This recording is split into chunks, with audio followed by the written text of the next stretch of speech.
Welcome to SBS garden. வாங்கிட்டு வந்ததுலேருந்து உங்கள் செடி செத்து போதா? அதுக்கு நான் சொல்கிற டிப்ஸை நீங்கள் ஃபாலோ பண்ணிக்கங்க.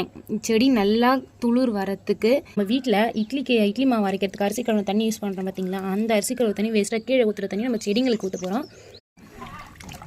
நம்ம அரிசி கழுவுன தண்ணியும் உளுந்து தண்ணியும் நம்ம ரெண்டுத்தையுமே நல்லா மிக்ஸ் பண்ணிக்கிட்டோம். இது உளுந்து தண்ணி தோலை எடுத்துகிட்டு நம்ம ஊற்றலாம், அப்படியே தோலோடு ஊற்றினா நல்லா என்ன சத்து கிடைக்கும். அதனால் ஒரு செடிக்கு ஒரு மகு ஊற்றினா போதும். ஏன்னா ஈரப்பதம் இருக்குதா இல்லையான்னு பார்த்துக்கிட்டு செடிக்கு ஊற்றிக்குங்க.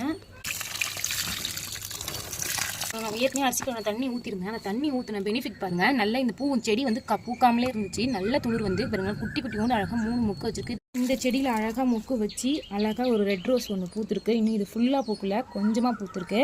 ஒயிட் ரோஸு மொக்கு அழகாக வந்திருக்கு. அரிசி கழுவின தண்ணி உளுந்து கழுவின தண்ணியும் கீழே ஊற்றாமல் உங்கள் செடிங்களுக்கு கொடுங்க. எனக்கு தெரிஞ்ச டிப்ஸை உங்கள்கிட்ட சொல்கிறேன், நீங்கள் ஃபாலோ பண்ணிக்கிங்க. உங்களுக்கு தெரிஞ்ச டிப்ஸை என்கிட்ட சொல்லுங்கள், நான் ஃபாலோ பண்ணிக்கிறேன். ஓகே.